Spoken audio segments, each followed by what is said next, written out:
आशा करता हूँ आप सभी लोग बहुत अच्छे होंगे और आपकी तैयारी बहुत अच्छी चल रही होगी। मेरा नाम है प्रशांत और आप देख रहे हैं आपका अपना यूट्यूब चैनल एग्जाम रेज। दोस्तों आज के इस वीडियो में अपन डिस्कस करने वाले हैं IGCER कलपक्कम और VECC कोलकाता। आप सभी लोग को पता होगा कि इंदिरा गांधी परमाणु अनुसंधान केंद्र कलपक्कम और VECC कोलकाता यानी कि वेरिएबल एनर्जी साइक्लोट्रॉन सेंटर, इन दोनों सेंटर से कैंटीन अटेंडेंट की वैकेंसियाँ आई हुई थी और आप सभी लोग के बार बार कमेंट्स आ रहे थे कि कैंटीन अटेंडेंट के सिलेबस और इसके मॉक टेस्ट के बारे में एक वीडियो बनाइए। तो दोस्तों आज के इस वीडियो पे अपन डिस्कस करने वाले हैं कैंटीन अटेंडेंट के सिलेबस, इसके एग्जाम पैटर्न और इसके सिलेक्शन प्रोसीजर के बारे में।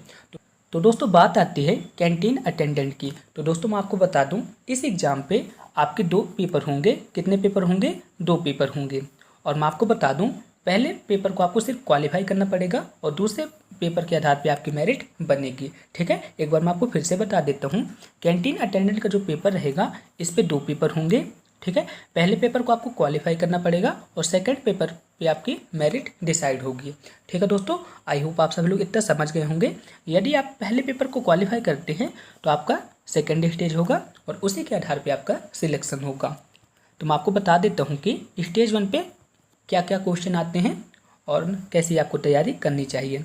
तो बात आती है प्रीलिम टेस्ट की यानी कि स्टेज 1 की। तो दोस्तों मैं आपको बता दूं, प्रीलिम टेस्ट पे आपके 50 क्वेश्चन आते हैं।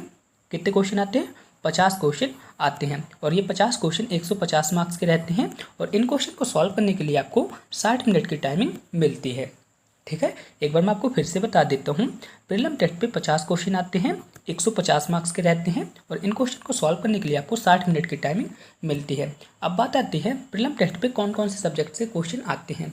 तो मैं आपको बता दूँ, प्रीलिम टेस्ट पे मैथ के 20 क्वेश्चन आते हैं, साइंस के 20 क्वेश्चन आते हैं और जनरल अवेयरनेस के 10 क्वेश्चन पूछे जाते हैं। ठीक है, प्रीलिम टेस्ट पे मैथ के 20 क्वेश्चन, साइंस के 20 क्वेश्चन और जनरल अवेयरनेस के 10 क्वेश्चन पूछे जाते हैं। यदि आप स्टेज 1 को क्वालिफाई कर लेते हैं, ठीक है, यदि आप स्टेज 1 को क्वालिफाई कर लेते हैं तो आपका यहाँ पे एडवांस टेस्ट होता है यानी कि स्टेज 2 होता है। ठीक है, यदि आप प्रीलिम टेस्ट को क्वालिफाई कर लेते हैं तो आपका एडवांस टेस्ट होता है और एडवांस टेस्ट के आधार पर ही आपकी मेरिट डिसाइड होती है।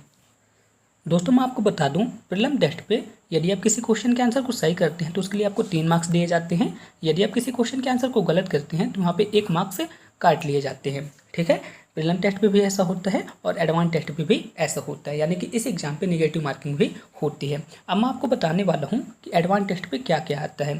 तो एडवांस टेस्ट पे क्या क्या आता है? एडवांस टेस्ट पे मैथ आती है, इसके बाद साइंस आती है, इसके बाद इंग्लिश आती है, बेसिक इंग्लिश रहती है। ठीक है, इसके बाद आपके जनरल अवेयरनेस के क्वेश्चन आते हैं। ठीक है, पहले क्या आती है? एडवांस टेस्ट पे मैथ आती है, साइंस आती है, इंग्लिश आती है और जनरल अवेयरनेस के कुछ क्वेश्चन आते हैं। ठीक है, मैथ कितने मार्क्स की रहती है? मैथ यहाँ पे 15 मार्क्स की रहती है, साइंस यहाँ पे 15 मार्क्स की रहती है, इंग्लिश यहाँ पे 10 मार्क्स की रहती है और GS के क्वेश्चन यहाँ पे 10 मार्क्स के रहते हैं। इस तरह से 50 क्वेश्चन एडवांस टेस्ट पे आते हैं और ये 50 क्वेश्चन कितने मार्क्स के रहते हैं? 150 मार्क्स के रहते हैं। ठीक है, आई होप आप सभी लोग समझ गए होंगे और इन क्वेश्चन को सॉल्व करने के लिए आपको एडवांस टेस्ट में कितने मिनट की टाइमिंग मिलती है? 2 घंटे की टाइमिंग आपको मिलती है। इन 2 घंटों पे आपको 50 क्वेश्चन को सॉल्व करने होते हैं। आई होप आप सभी लोग इसके एग्जाम पैटर्न को अच्छी तरह समझ गए होंगे। फिर भी आपको किसी भी तरह का डाउट है तो आप मुझसे कमेंट बॉक्स में पूछ सकते हैं। चलिए दोस्तों अब डिस्कस करते हैं कैंटीन अटेंडेंट के एक्सपेक्टेड मॉडल पेपर को। दोस्तों मैं आपको बता दूं, इस मॉडल पेपर पे मैंने आपके सिलेबस के अनुसार क्वेश्चन लिए हैं और आपके एग्जाम पे भी हूबहू ऐसे ही क्वेश्चन आएंगे और आपको इसी तरह से तैयारी करना पड़ेगा। सो प्लीज़ आप इस वीडियो को पूरा देखिएगा।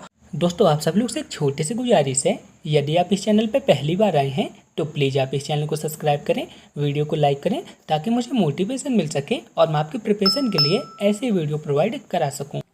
क्वेश्चन नंबर 1 है, श्रेणी 1 से लेकर 100 तक के पदों का योगफल कितना है?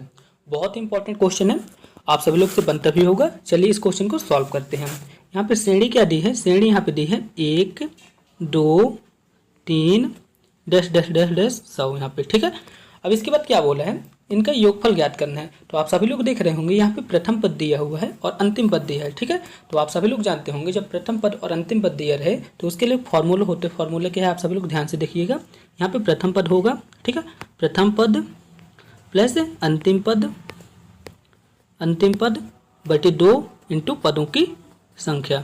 ठीक है, ये एक फॉर्मूले रहता है। इस फॉर्मूले की मदद से आप इस सीरीज के क्वेश्चन को सॉल्व कर सकेंगे। ठीक है, तो आप सभी लोग सोच रहे होंगे यहाँ पे प्रथम पद क्या होगा, तो यहाँ पे प्रथम पद रहेगा 1 और अंतिम पद क्या रहेगा 100 रहेगा। और पदों की संख्या कितनी रहेगी, 1 से लेकर 100 तक आप जब गिनती करेंगे तो यहाँ पे कितने पद रहेंगे 100 रहेंगे। तो यहाँ पे कितना लिखेंगे हम, यहाँ पर 1 + 100/2 इंटू यहाँ पे पदों की संख्या कितनी है 100 है, तो हमने यहाँ पे लिख दिया 100। ठीक है, अब 100 में जब हम 2 का भाग लगाएंगे तो कितना आ जाएगा 50 आ जाएगा। ठीक है, और यहाँ पे कितना आ जाएगा 1 और 100 को आपस में जोड़ेंगे तो कितना आ जाएगा 101। तो यहाँ पर हम लिखेंगे कि 101 × 50 बराबर 50 इसका राइट आंसर रहेगा, यानी कि ऑप्शन नंबर सी इसका राइट आंसर रहा। चलिए नेक्स्ट क्वेश्चन की ओर चलते हैं। नेक्स्ट क्वेश्चन है, किसी संख्या को 91 से भाग देने पर शेषफल 17 प्राप्त होता है, तो उसी संख्या को 13 से भाग देने पर शेषफल कितना प्राप्त होगा। बहुत ही इजी क्वेश्चन है और इस टाइप के क्वेश्चन भी पूछे जाते हैं। तो क्या करना अपने को, क्या बोला, किसी संख्या को, ठीक है, किसी संख्या को 91 से भाग देने पर शेषफल कितना प्राप्त होता है 17 प्राप्त होता है, तो उसी संख्या को 13 से भाग देने पर शेषफल कितना प्राप्त होगा, हमें यह याद करना है। तो क्या करना अपने को, जो ये शेषफल दिया रहता है ना, जो शेषफल दिया रहता है और इसके बाद जो संख्या दी रहती है उस संख्या को आपस में भाग लगा दीजिए, आंसर आ जाएगा। ठीक है, यहाँ पे शेषफल कितना दिया है, यहाँ पे शेषफल अपने को दिया है 17। ठीक है, इसके बाद द्वितीय भाजक मतलब जैसे भाग देना है, द्वितीय भाजक यहाँ पे हम लिखेंगे, द्वितीय भाजक यहाँ पे कितना है, द्वितीय भाजक अपना है 13। आप सोचें यहाँ पे हमने द्वितीय भाजक क्यों लिखा है, यहाँ पे प्रथम भाजक क्या है 91 है, क्या है कि किसी संख्या को 91 से, यानी कि प्रथम भाजक यहाँ पे कितना रहेगा 91। ठीक है, ये प्रथम भाजक रहेगा। तो अपने को क्या करना है, शेषफल में द्वितीय भाजक को भाग दे देना है। यहाँ पे क्या करेंगे 17 / 13। ठीक है, जब हम 17 में 13 का भाग देंगे तो शेषफल कितना प्राप्त होगा 4 प्राप्त होगा, यानी कि ऑप्शन नंबर ए इसका राइट आंसर रहेगा। चलिए नेक्स्ट क्वेश्चन की ओर चलते हैं। नेक्स्ट क्वेश्चन है, लघुत्तम अभाज्य संख्या कौन सी है, बताइए इन सभी 4 ऑप्शन में कौन लघुत्तम अभाज्य संख्या है, यानी कि सबसे छोटी अभाज्य संख्या कौन सी है। तो आप सभी लोग बताएं अभाज्य संख्या किसे कहते हैं। तो अभाज्य संख्या वे संख्याएं होती हैं जिनके केवल 2 गुणनखंड होते हैं, पहली वह स्वयं होती है और दूसरी एक होती है, उसको कहते हैं अभाज्य संख्या। तो एक बार एग्जाम्पल के थ्रू समझ लेते हैं। यहाँ पे 2 दिया हुआ है, ठीक है, यहाँ पे 2 दिया हुआ है, तो 2 में सिर्फ 2 का भाग जा सकता है और 1 का भाग जा सकता है, इसके अलावा अदर किसी संख्या का भाग नहीं जा सकता। इसलिए यहाँ पे लघुत्तम अभाज्य संख्या कौन सी होगी 2 होगी, यानी कि सबसे छोटी अभाज्य संख्या कौन सी है 2 है। नेक्स्ट क्वेश्चन है, इसे सॉल्व करना पड़ेगा। तो चलिए इस क्वेश्चन को एक बार लिख लेते हैं। यहाँ पे क्वेश्चन क्या बोला है, √256, ठीक है, √256 डिवाइड बाई √x बराबर 1/3। ठीक है, तो इसे सॉल्व करना है। तो चलिए इस क्वेश्चन को फिर सॉल्व करते हैं। तो हम क्या कर सकते हैं, यहाँ पे √256/x, ठीक है, भाग के सिंबल को हमने इस टाइप से लिख दिया और यहाँ पे 1/3 तो है ही। अब क्या करना है, दोनों पक्षों का वर्ग कर दीजिए, आंसर आ जाएगा। हमने इसका भी वर्ग कर दिया और इसका भी वर्ग कर दिया। ठीक है, तो यहाँ पे कितना आ जाएगा, वर्गमूल से का वर्ग करेंगे तो हम कितना आ जाएगा यहाँ पे 256/x और यहाँ पे कितना आ जाएगा 1/3 का स्क्वायर कितना आएगा 1/9। बस आंसर आ गया, इसे सॉल्व कर दीजिए। तो यहाँ पे कितना आ जाएगा, 3 गुणा करा दीजिए, तो यहाँ पे आ जाएगा x बराबर 256 × 9। तो आप इसे सॉल्व कराएंगे तो कितना आ जाएगा 2304। ठीक है, ऑप्शन नंबर ए इसका राइट आंसर रहेगा। मुझे उम्मीद है आप सभी लोग समझ गए होंगे। चलिए नेक्स्ट क्वेश्चन की ओर चलते हैं। नेक्स्ट क्वेश्चन है, 0000441 का मान कितना होगा। बहुत ही इजी क्वेश्चन है और इस टाइप के क्वेश्चन बहुत ही पूछे जाते हैं। तो अपने को क्या करना है, यहाँ पे क्या लिया है, वर्गमूल कितना दिया है, वर्गमूल 0.000441। ठीक है, आप सभी लोग ध्यान से देखिएगा, दशमलव के बाद कितनी संख्या है, दशमलव के बाद यहाँ पे 6 संख्या है, 3 ये 3 ये। ठीक है, तो आप सभी लोग बताएं 441 का वर्गमूल कितना होता है 21 होता है। ठीक है, अब इसके बाद दशमलव के बाद यहाँ पे कितनी संख्याएं थी 6 थी, तो दशमलव के जब इसका वर्गमूल लेंगे तो यहाँ पे कितना आ जाएगा, यहाँ पे सिर्फ 3 संख्याएं ही रहेंगी, यानी कि 0.021 इसका राइट आंसर रहेगा, यानी कि ऑप्शन नंबर बी इसका राइट आंसर रहा। चलिए नेक्स्ट क्वेश्चन की ओर चलते हैं। नेक्स्ट क्वेश्चन है, 27 की पावर 2x - 1 बराबर 243 की पावर 3, तब x की वैल्यू को हमें फाइंड करना है। तो चलिए इस क्वेश्चन को भी सॉल्व करते हैं। यहाँ पे क्या बोला है, 27 की पावर 2x - 1 और यहाँ पे क्या बोला है 243 की पावर 3।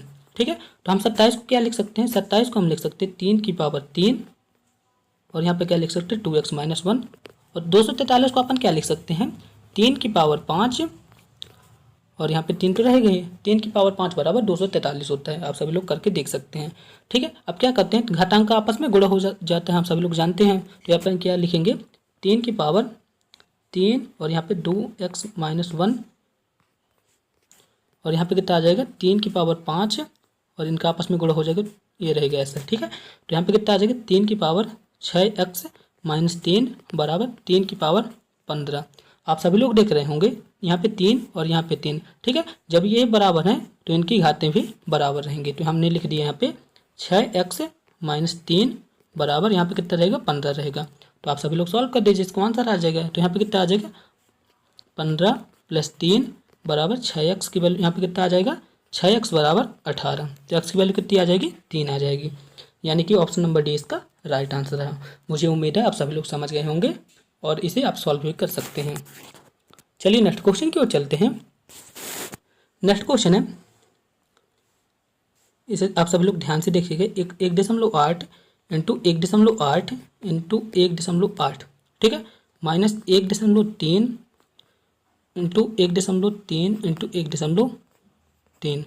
इसके बाद क्या बोला, 1.8 इंटू 1.8 प्लस 1.3 इंटू 1.8 प्लस 1.3 और 1.3 का आपस में गुणा है।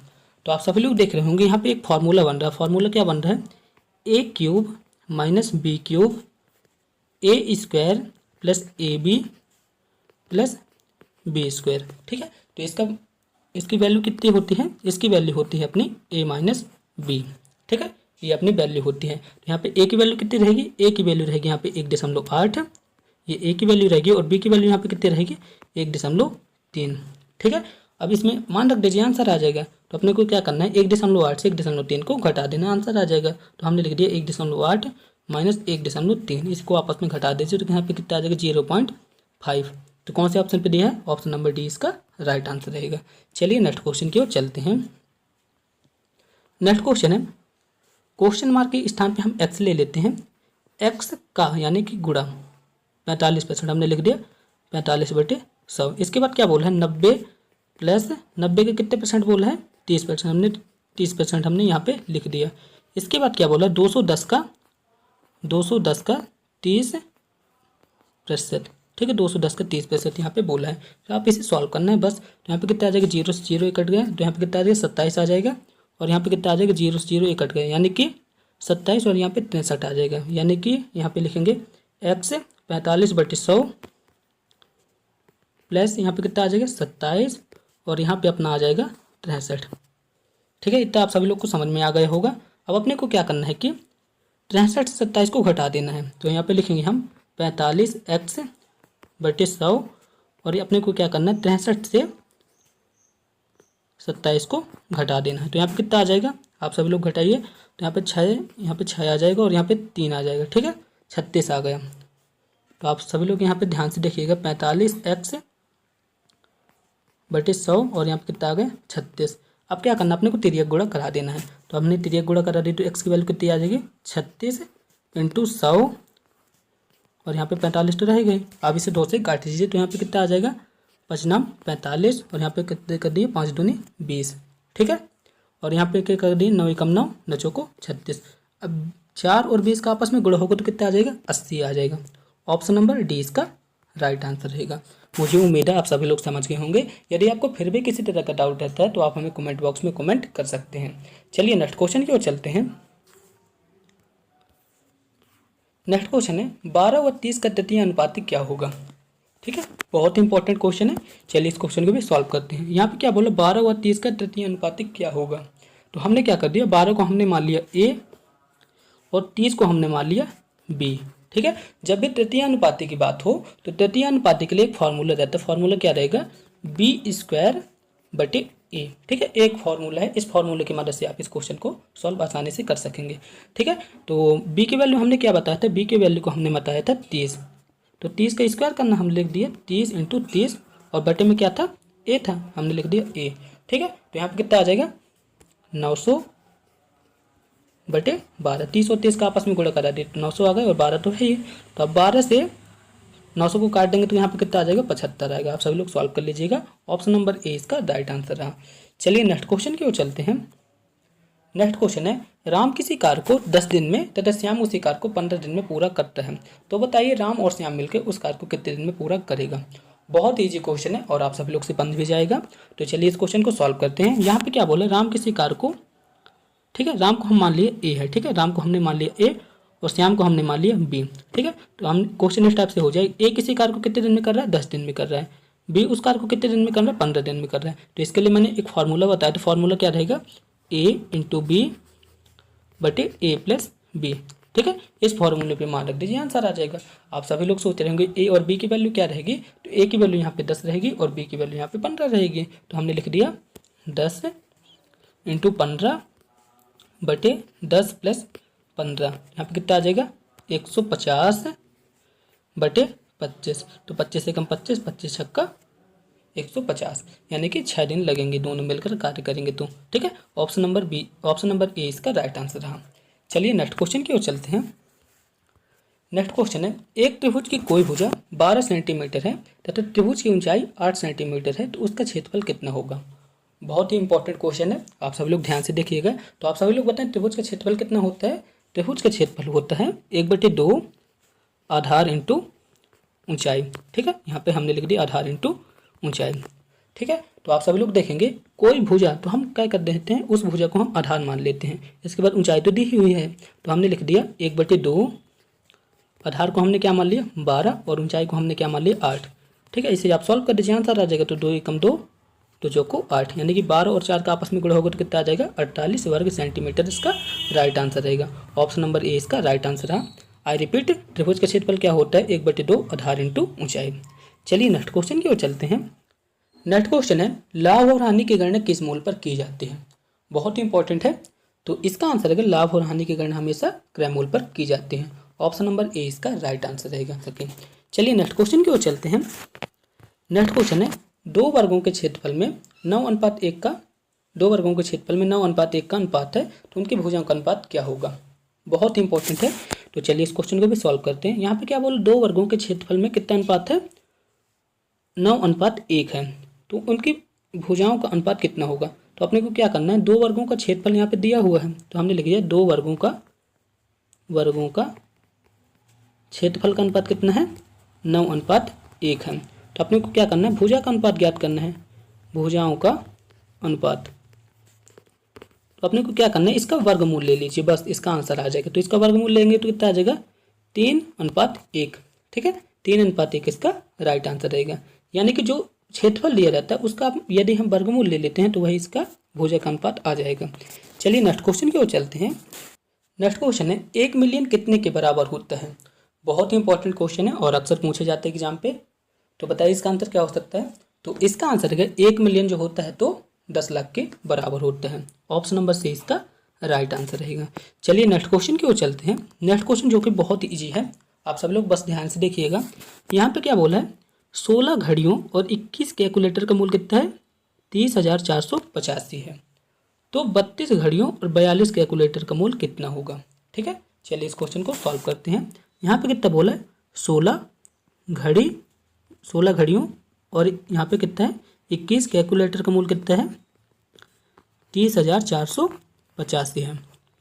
और क्वेश्चन पे क्या बोला है 32 घड़ियों और 42 कैलकुलेटर, तो हमने लिख दिया 32 घड़ियों और 42 कैलकुलेटर का मूल कितना होगा, हमें यह ज्ञात करना है। तो आप सभी लोग ध्यान से देख रहे होंगे कि 16 दूनी 32, 21 दूनी 42, यानी कि 2 का हम इसमें गुणा करा देंगे तो इसका आंसर आ जाएगा। इसका दुगुना करना है, यानी कि ठीक है, इसका दुगुना कर देंगे तो कितना आ जाएगा 16 का दुगुना करेंगे तो 32 आ जाएगा, 21 का दुगुना करेंगे तो 42 आ जाएगा। उसी प्रकार हम 30,485 का दुगुना करेंगे तो 32 घड़ियों और 42 कैलकुलेटर का मूल आ जाएगा। तो हम क्या करते हैं, इसका दुगुना कर देते हैं।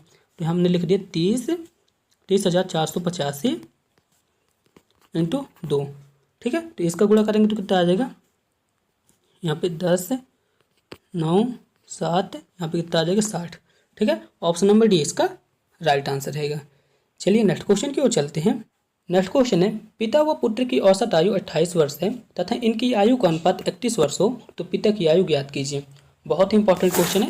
चलिए इस क्वेश्चन को भी सॉल्व करते हैं। यहाँ पे जो अनुपात दिया है तो 3:1 है, मिसप्रिंट हो गया है, ठीक है। एक बार फिर से रिपीट करते हैं। पिता व पुत्र की औसत आयु 28 वर्ष है तथा उनकी आयु का अनुपात कितना है, 3:1 है। तो पिता की आयु ज्ञात कीजिए। तो हमने मान लिया कि पिता की आयु कितनी हो गई, पिता की आयु को हमने मान लिया 3x। तो पुत्र की आयु कितनी हो जाएगी, पुत्र की आयु हो जाएगी x। इसके बाद दूसरी लाइन पे क्या बोला है, उनकी आयु का औसत कितना है, 28 वर्ष है। तो अपने को क्या करना है, इन दोनों की आयु को जोड़ देना है। तो हमने लिख दिया 3x + x/2। ठीक है, औसत बोला ना, कितना दिया है, 28 है। तो हमने लिख दिया 28। तो आप इसे सॉल्व कर दीजिए, आंसर आ जाएगा। तो यहाँ पे कितना आ जाएगा, 4x/2 और यहाँ पे कितना आ जाएगा 28। 2 से आप इसे काट दीजिए, तो यहाँ पे कितना आ जाएगा 2x = 28। 2x = 28। तो x की वैल्यू कितनी आ जाएगी, x की वैल्यू अपनी आ जाएगी 14 आ जाएगी। ठीक है, और अपने को किसकी आयु याद करना है, x की वैल्यू हमें फाइंड हो गई, कितनी है, 14 है। तो ये किसकी आयु है, पुत्र की आयु है। और हमें किसकी आयु याद करना है, पिता की आयु। तो पिता की आयु को हमने क्या माना था, 3x माना था। तो x की वैल्यू यहाँ पे रख दीजिए। तो 3 और 14 का आपस में गुण हो जाएगा तो कितना आ जाएगा, 42। यानी कि ऑप्शन नंबर सी इसका राइट आंसर रहेगा। चलिए नेक्स्ट क्वेश्चन की ओर चलते हैं। नेक्स्ट क्वेश्चन है, cos 90 की वैल्यू कितनी होती है, बताइए। cos 90 की वैल्यू कितनी होती है, बताइए। तो इसका आंसर है cos 90 की वैल्यू होती है 0। ऑप्शन नंबर ए इसका राइट आंसर रहेगा। चलिए नेक्स्ट क्वेश्चन की ओर चलते हैं। नेक्स्ट क्वेश्चन है, यहाँ पे क्या बोला है, x + 1/x, इसकी वैल्यू कितनी है, 5 है। तो हमें क्या ज्ञात करना है, x² + 1/x² की वैल्यू को हमें ज्ञात करना है। तो जब भी इस टाइप का क्वेश्चन आए तो जो भी यहाँ पे संख्या दी रहती है, ठीक है, जो भी यहाँ पे संख्या दी रहती है तो उसका वर्ग करके 2 घटा देना है। ठीक है, जैसे यहाँ पे संख्या क्या दी है, यहाँ पे संख्या दी है 5, इसका अपने को वर्ग करना है। वर्ग करने के बाद 2 को घटा देंगे तो इसका आंसर आ जाएगा। तो 5 का स्क्वायर कितना हो जाएगा, 25। 25 - 2 = 23। ठीक है, इसकी वैल्यू कितनी आ जाएगी, x² + 1/x² की वैल्यू कितनी आ जाएगी, 23 आ जाएगी। ऑप्शन नंबर ए इसका राइट आंसर रहेगा। एक बार फिर से रिपीट कर देते हैं, जब भी इस टाइप का क्वेश्चन आता है, ठीक है, जिसपे x/1/x बराबर कोई भी वैल्यू दी रहती है तो जो वैल्यू दी रहती है उसका वर्ग करके 2 का घटा देते हैं। ठीक है, जब भी स्क्वायर की बात है तब ऐसा करते हैं। चलिए नेक्स्ट क्वेश्चन की ओर चलते हैं। नेक्स्ट क्वेश्चन है, केंद्रक त्रिभुज की मध्यिकाओं को किस अनुपात में विभाजित करता है, तो बताइए इसका आंसर क्या हो सकता है। तो इसका आंसर है केंद्रक त्रिभुज की मध्यिकाओं को 1:2 में विभाजित करता है। ऑप्शन नंबर ए इसका राइट आंसर रहेगा। ध्यान से देखिएगा, केंद्रक त्रिभुज की मध्यिकाओं को किस अनुपात में विभाजित करता है, तो इसका आंसर रहेगा 1:2 में विभाजित करता है। चलिए नेक्स्ट क्वेश्चन की ओर चलते हैं। नेक्स्ट क्वेश्चन है, रेखा गणित के जनक किसे कहा जाते हैं, तो इसका आंसर है रेखा गणित के जनक जो है तो यूक्लिड को कहा जाता है। ऑप्शन नंबर बी इसका राइट आंसर रहेगा। दोस्तों क्वेश्चन पेपर का पार्ट 2 आ गया, यानी कि साइंस के क्वेश्चन आ गए। तो चलिए साइंस के क्वेश्चन को भी सॉल्व करते हैं। यहाँ पे क्या बोला है, क्वेश्चन नंबर 21 है, ल्यूमेन किसका मात्रक है, तो बताइए इसका आंसर क्या हो सकता है। आप सभी लोग ध्यान से सोचिएगा और इसका आंसर बताइए। तो इसका आंसर है ल्यूमेन किसका मात्रक है, ज्योति फ्लक्स का। ऑप्शन नंबर सी इसका राइट आंसर रहेगा। आई रिपीट, ल्यूमेन किसका मात्रक है, ज्योति फ्लक्स का है। चलिए नेक्स्ट क्वेश्चन की ओर चलते हैं। नेक्स्ट क्वेश्चन है, सूर्य की ऊर्जा उत्पन्न होती है, बताइए सूर्य होता है तो उसकी ऊर्जा किसके कारण उत्पन्न होती है, तो इसका आंसर है नाभिकीय संलयन द्वारा, यानी कि ऑप्शन नंबर ए इसका राइट आंसर रहेगा। चलिए नेक्स्ट क्वेश्चन की ओर चलते हैं। नेक्स्ट क्वेश्चन है, उत्प्लावकता का संबंध किससे है, तो इसका आंसर है आर्किमिडीज से है। ठीक है, आर्किमिडीज जो है तो उत्प्लावकता से संबंधित है। चलिए नेक्स्ट क्वेश्चन की ओर चलते हैं। नेक्स्ट क्वेश्चन है, किसी मनुष्य का समान तापक्रम होता है, यहाँ पे फ़ारेनहाइट पे बोला है, तो बताइए फ़ारेनहाइट पे किसी मनुष्य का समान तापक्रम कितना होता है, तो इसका आंसर रहेगा 98 डिग्री फ़ारेनहाइट, यानी कि ऑप्शन नंबर बी इसका राइट आंसर रहेगा। आई रिपीट, किसी मनुष्य का समान तापक्रम फ़ारेनहाइट में कितना होता है, 98 डिग्री फ़ारेनहाइट होता है। ऑप्शन नंबर बी इसका राइट आंसर रहेगा। चलिए नेक्स्ट क्वेश्चन की ओर चलते हैं। नेक्स्ट क्वेश्चन है, स्टेथोस्कोप का आविष्कार किसने किया था, बताइए इसका आंसर क्या हो सकता है, तो इसका आंसर है लेनेके ने किया था। ऑप्शन नंबर बी इसका राइट आंसर रहेगा। चलिए नेक्स्ट क्वेश्चन की ओर चलते हैं। नेक्स्ट क्वेश्चन है, डीडीटी क्या होता है, बताइए इसका आंसर क्या हो सकता है, डीडीटी क्या होता है, तो इसका आंसर है नॉन बायोडिग्रेडेबल होता है। ठीक है, अजैव अपघटनीय प्रदूषक कहलाता है डीडीटी। दोस्तों आप हमें कमेंट बॉक्स में लिख के बताएंगे कि डीडीटी का फुल फॉर्म क्या होता है, इसका आंसर आप हमें कमेंट बॉक्स में लिख के बताएंगे। चलिए नेक्स्ट क्वेश्चन की ओर चलते हैं। नेक्स्ट क्वेश्चन है, प्रकाश संश्लेषण की दर सबसे कम होती है, तो बताइए किस रंग के प्रकाश में प्रकाश संश्लेषण की दर सबसे कम होती है, तो इसका आंसर है कि बैगनी रंग के प्रकाश में प्रकाश संश्लेषण की दर सबसे कम होती है। ऑप्शन नंबर सी इसका राइट आंसर रहेगा। चलिए नेक्स्ट क्वेश्चन की ओर चलते हैं। दोस्तों आपसे एक रिक्वेस्ट है, यदि अभी तक आपने हमारे इस चैनल को सब्सक्राइब नहीं किया है तो प्लीज़ आप इस चैनल को सब्सक्राइब करें, ताकि जब भी मैं नेक्स्ट वीडियो अपलोड करूं तो उसका नोटिफिकेशन आप तक सबसे पहले पहुंच सके। एक फ्यूज तार का उपयोग के लिए किया जाता है। बताइए, एक फ्यूज तार का उपयोग किसके लिए किया जाता है? आप सब लोग कटआउट तो जानते होंगे, उस पर फ्यूज तार लगी रहती है, तो किसके लिए उसको यूज किया जाता है? तो इसका आंसर रहेगा अत्यधिक धारा प्रवाहित के समय विद्युत परिपथ को तोड़ने के लिए, यानी कि ऑप्शन नंबर 20 का राइट आंसर रहेगा। चलिए नेक्स्ट क्वेश्चन की ओर चलते हैं। नेक्स्ट क्वेश्चन है, इलेक्ट्रिक सर्किट को जोड़ने के लिए प्रयुक्त टाँके में होता है। तो बताइए इसका आंसर क्या हो सकता है? इलेक्ट्रिक सर्किटों को जोड़ने के लिए प्रयुक्त किए गए टाँके में क्या होता है? तो इसका आंसर है सीसा व टिन होता है। ठीक है, ऑप्शन नंबर ए इसका राइट आंसर रहेगा। चलिए नेक्स्ट क्वेश्चन की ओर चलते हैं। नेक्स्ट क्वेश्चन है, हाइड्रोजन को वायु में जलाने पर क्या प्राप्त होता है? बहुत ही कॉमन सेंस वाला क्वेश्चन है। तो इसका आंसर है कि हाइड्रोजन को वायु में जलाना है तो आप सभी लोग जानते हो हाइड्रोजन का सूत्र क्या होता है? हाइड्रोजन गैस का सूत्र होता है H2। इसके बाद वायु में क्या होते हैं? ऑक्सीजन होते हैं। जब इसको हाइड्रोजन को वायु में जलाएंगे तो कितना हो जाएगा? पानी हो जाएगा। ठीक है, H2O की मतलब क्या होता है? पानी होता है, यानी कि ऑप्शन नंबर ए इसका राइट आंसर रहेगा। आई रिपीट, हाइड्रोजन को वायु में जलाने पर क्या प्राप्त होता है? जल प्राप्त होता है। चलिए नेक्स्ट क्वेश्चन की ओर चलते हैं। नेक्स्ट क्वेश्चन है, कौन सा यंत्र समुद्र से ऊपर की वस्तु को देखने के लिए पनडुब्बी में प्रयोग किया जाता है? तो आप सभी लोग सोचें और इसका आंसर बताएं। तो इसका आंसर है पेरिस्कोप का उपयोग किया जाता है। ठीक है, ऑप्शन नंबर सी इसका राइट आंसर रहेगा। आई रिपीट, कौन सा यंत्र समुद्र से ऊपर की वस्तुओं को देखने के लिए पनडुब्बी में प्रयोग किया जाता है? तो इसका आंसर रहेगा पेरिस्कोप यंत्र। चलिए नेक्स्ट क्वेश्चन की ओर चलते हैं। नेक्स्ट क्वेश्चन है, भारत में वन अनुसंधान संस्थान कहाँ पे स्थित है? बताइए इसका आंसर क्या हो सकता है? तो इसका आंसर रहेगा भारत में वन अनुसंधान संस्थान केंद्र कहाँ पे स्थित है? तो इसका आंसर रहेगा देहरादून पे स्थित है। ऑप्शन नंबर सी इसका राइट आंसर रहेगा। नेक्स्ट क्वेश्चन है, घड़ी की स्प्रिंग में भंडारित ऊर्जा है। बताइए इसका आंसर क्या हो सकता है? तो इसका आंसर रहेगा स्थितिज ऊर्जा है। ठीक है, ऑप्शन नंबर बी इसका राइट आंसर रहेगा। चलिए नेक्स्ट क्वेश्चन की ओर चलते हैं। जीवाणु की खोज किसने की थी? बताइए इसका आंसर क्या हो सकता है? तो इसका आंसर है जीवाणु की खोज किसने की थी? तो इसका आंसर है ल्यूवेन हॉक ने की थी। ऑप्शन नंबर बी इसका राइट आंसर रहेगा। चलिए नेक्स्ट क्वेश्चन की ओर चलते हैं। नेक्स्ट क्वेश्चन है, एडवर्ड जेनर ने खोज की थी। बताइए एडवर्ड जेनर ने किसकी खोज की थी? तो इसका आंसर रहेगा चेचक के टीके की थी। ठीक है, ऑप्शन नंबर डी इसका राइट आंसर रहेगा। चलिए नेक्स्ट क्वेश्चन की ओर चलते हैं। रक्त का पीएच मान कितना होता है? तो बताइए रक्त का पीएच मान कितना होता है? तो इसका आंसर रहेगा 7.4 होता है। ऑप्शन नंबर सी इसका राइट आंसर रहा।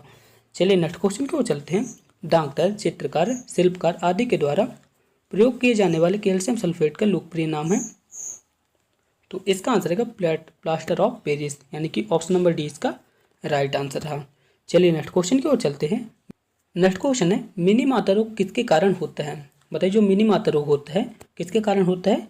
तो इसका आंसर रहेगा पारा के कारण होता है। ऑप्शन नंबर ए इसका राइट आंसर है।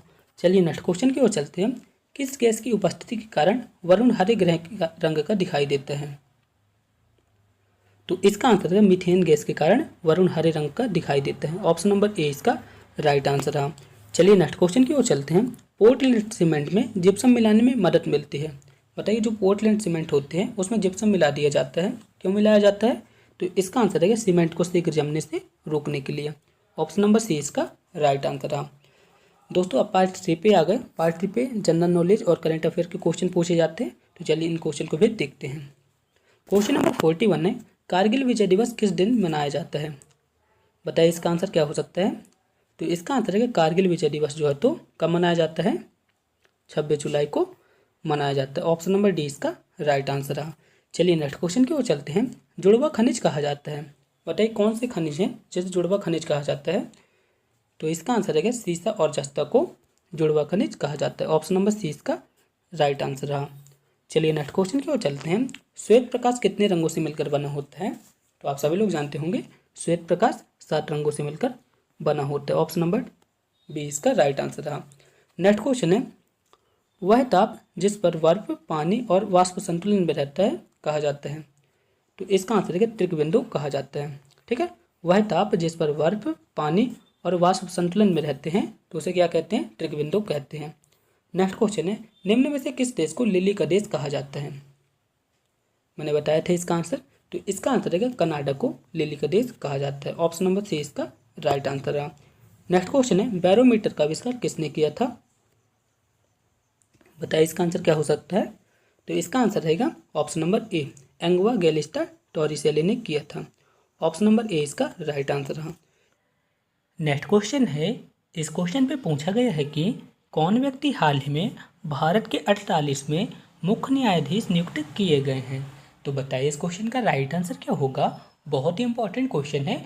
आई होप आप सभी लोग इस क्वेश्चन के आंसर को सही देंगे। तो इसका राइट आंसर क्या रहेगा? NV रमन्ना। ठीक है, किसे नियुक्त किया गया है? NV रमन्ना जी को 48वें मुख्य न्यायाधीश के रूप में नियुक्त किया गया है। ठीक है, ऑप्शन नंबर डी इसका राइट आंसर रहेगा। चलिए नेक्स्ट क्वेश्चन की ओर चलते हैं। नेक्स्ट क्वेश्चन है, उकाई परियोजना किस नदी पर बनी है? आपको बताना है कि उकाई परियोजना किस नदी पर बनी है। इंपॉर्टेंट क्वेश्चन है और एग्जाम पे पूछा जा सकता है। तो इसका राइट आंसर क्या होगा? उकाई परियोजना जो है तो ताप्ती नदी पर बनी है। किस नदी पर बनी है? ताप्ती नदी पर बनी है। ऑप्शन नंबर ए इसका राइट आंसर रहा। JAXA किस देश की स्पेस एजेंसी का नाम है? तो बताइए इसका आंसर क्या हो सकता है? तो इसका आंसर है JAXA जो है तो जापान की स्पेस एजेंसी का नाम है। ऑप्शन नंबर ए इसका राइट आंसर रहा। चलिए नेक्स्ट क्वेश्चन की ओर चलते हैं। नेक्स्ट क्वेश्चन है, युद्ध की घोषणा या शांति का फैसला करने में कानूनी रूप से सक्षम है? तो इसका आंसर रहेगा राष्ट्रपति। ऑप्शन नंबर ए इसका राइट आंसर रहेगा। दोस्तों, यदि आपको इस वीडियो का PDF प्राप्त करना है तो आप हमारे टेलीग्राम ग्रुप से जुड़ सकते हैं। मेरे टेलीग्राम ग्रुप का नाम है एग्जामरेज, आप सब लोग देख सकते हैं।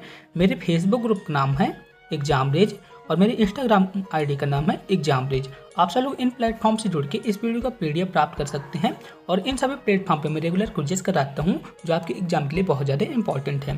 दोस्तों, यदि आपको एग्जाम से रिलेटेड किसी भी तरह की प्रॉब्लम आती है तो आप हमसे इस मेल पे संपर्क कर सकते हैं। Thank you. जय हिंद, वंदे मातरम। दोस्तों, अगर आपको इस वीडियो का PDF प्राप्त करना है तो आप हमारे टेलीग्राम ग्रुप से जुड़ सकते हैं। लिंक मैंने इस वीडियो के डिस्क्रिप्शन में दे दी है, आप वहां से जाके इस वीडियो का PDF प्राप्त कर सकते हैं।